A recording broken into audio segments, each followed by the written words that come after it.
Hello my friends, and welcome to National Ask Ethan Question Day! Yes, this is real. It's the annual tradition where we gather around and ask yours truly a variety of questions from the comics to the channel, and even personal things. I'm happy to keep this tradition going, but with that said and done, let's waste no more time and jump right into things. The Strawberry Milkman asks, Carter's my favorite defender, but if I am to be unbiased, why don't they fire him or come up with some kind of contingency plan for him in case he hurts someone? And to answer that, Carter is like family to the Gemstone Defenders, so they wouldn't do that to him. Also, he funds everything. Riley is actually kind of the contingency plan, as Riley's sticky tack suit can resist the electrical shock that Carter emits. And to be completely honest, there are quite a lot of tactics that the Gemstone Defenders can use, as electricity can be easily dealt with. The only other thing you would have to deal with is strength, and that would probably have to involve Mikio using the pen sword and Alina to hold him down. While Carter is physically the strongest of the group, if you play your cards right, you can outwit his sorry. The Oracle asks, are you a nerd? Actually, I'm a geek. You see, if you have IQ and you're obsessed, you're a geek. If you have IQ and are socially awkward, you're a dork. If you're socially awkward and obsessed, however, you're a stalker, and that's what creates the nerd spectrum. So we all kind of fall into the nerd category if we're any of these three. The random one YT asks, how do you balance your normal school, work, and life when making YouTube videos? P.S. I really need this advice. Edit. Also, how do you make storytime more interesting? Prioritize. I can't emphasize this enough. When it comes to life, it's all about responsibilities and managing your time properly. You need to know how to properly divert certain amounts of hours into certain projects, whether it be 1 hour doing YouTube, 2 hours doing schoolwork, 1 hour doing exercising. Organization is probably one of the most important things to take into account, which also falls into the category of prioritization. If you are organized, if you know what is going on throughout the day and you have stuff planned out, you can become more self-sufficient and effective in how you do your work. And this doesn't just go for YouTube, this literally applies to anything. As if you are planned out and organized, you can tackle a lot of things rather than just going mindlessly 12 hours in a null mindset with just thinking, I'm just gonna keep going and going. But if you don't have a plan, you're gonna feel like you've done nothing. So that's kind of my advice. And to make stories more interesting, I don't think a story has to be super bombastic. I think a story just has to be genuine, has a beginning, middle, and end, and maybe some kind of message that you can take away from it. When I listen to stories, I don't really need to have some grandiose Avengers level threat kind of story. Sometimes a story can either hit emotional strings, it can make you laugh, it can make you cry.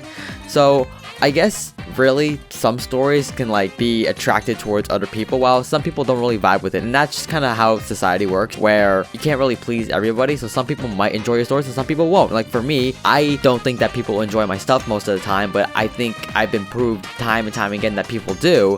Meanwhile, some people don't enjoy what I do, which is perfectly fine, and I need to cater to the audience that does enjoy what I like and respect, and that I have fun doing. So that's probably my take on that. Captain Fry asks, you said it's a Q&A, but what if the Q doesn't want to be with A? Maybe they should just go get a spoon. Man,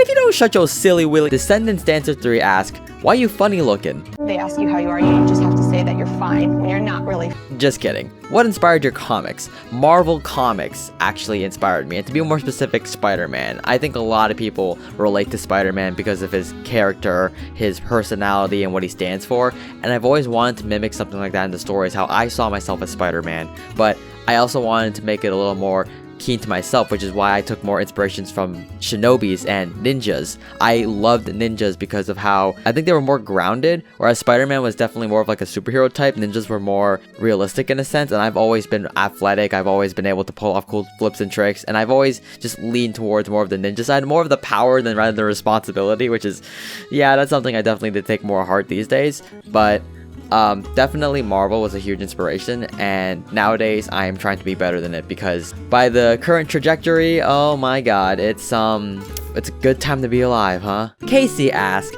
do you have any ideas on how to consistently make comics? Because I need that, Lamal. If you're talking about how to stay consistent in terms of making comics every day, then if you're talking about lore consistency, then I would highly suggest that you understand the rules of your own world and how characters behave. You know, sometimes having a more grounded story rather than having so many branches off is a good thing. less is always more if you're willing to put in the time correctly. Now, kind of like how I mentioned when it comes to characters, I believe that my characters are real, and I treat them as real people, and if I were to see them in the real world, I can be like, hey, that's a person. They each have their own flaws and their own personalities, because there is no such thing as a perfect human being. There are only people who have goods and bads that make them who they are, and it's only when you embrace those goods and bads where you can truly see yourself as a human. Because that's what I like to make these characters as. I like to make them relatable through personality and not just looks, especially in the day and age where everybody is so keen about looks and personalities and what they are rather than what they could be internally. I really want to push the narrative that these characters have their own personalities, their own beliefs, their own aspirations, their own internal struggles that they go through every single day.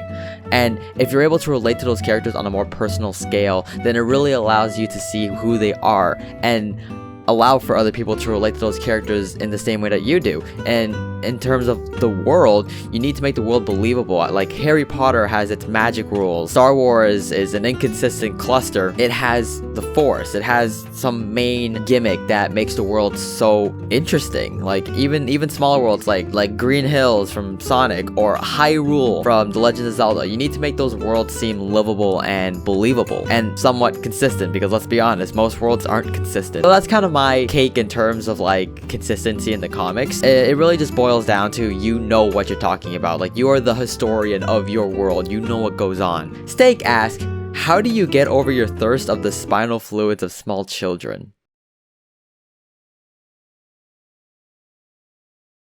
I'm joking! KFC or Popeyes? Suoboy. Te traigo mi suave. Regresé de entre los muertos con Neither, to be honest. I'm not really a big fan of chicken. That's just a personal opinion. I'm not really the biggest fan of KFC or Popeyes.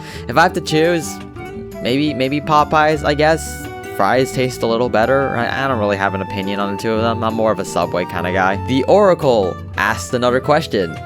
How do I art? Asking for a friend. There are a lot of tips and tutorials on how to make different kinds of art pieces, but at the end of the day, art is truly subjective. If it can relay some kind of message or invoke some kind of feeling, then I say it does a good job. It's a form of expression, and each person has their own way of expressing their art, whether it be through digital, physical, or artificial ways. So I say you look up a style that you are inspired by and try and mimic it, but then at the same time try and branch off into other kinds of styles that really evoke some kind of emotion. The local coffee rat, aka Mads, asked, favorite anime? Euphoria. Pokemon.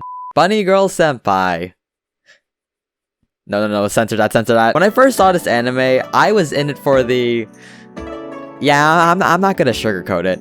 But once I actually got into the lore of the story, I was seriously hooked, and I was really invested with the characters and their relationship as somebody who is dead single. It was very nice to see how these two characters interacted and how the main protagonist went about helping other characters who are dealing with this thing called adolescent syndrome. There's a lot of complexity and lore to the story, so I won't get too much into it, but all I can say is that I had a blast watching this show, and it really pulled on my emotional strings, and I seriously cannot wait for season 2 to drop. George Cat asked, what is a goal that you have for yourself this year and why? I pretty much summarized that in perfection isn't wholesome, but the main goal is to push out the channel and make as much content as I can, to grow a wholesome community with a bunch of friends and just have a fun time. There's a lot that I really want to do with this channel, whether it be through the live streams, the podcast, the comics, or even the storytime videos. There's an awful lot that I want to do. There really is just a lot that I can do, but specifically for this year, I simply want to push out my podcast and reach 1,000 subscribers. Luke Skywalker asks, cheese? Cheese. And lastly, our final question is from Movie Christian. I really hope I said it correctly. Is Mikio basically you? Any differences in terms of abilities and personality? I said that in the wrong order. So yeah, this is a Gemstone Defenders related question. Mikio is basically me, but these days he's more of a higher version of myself that I strive to be.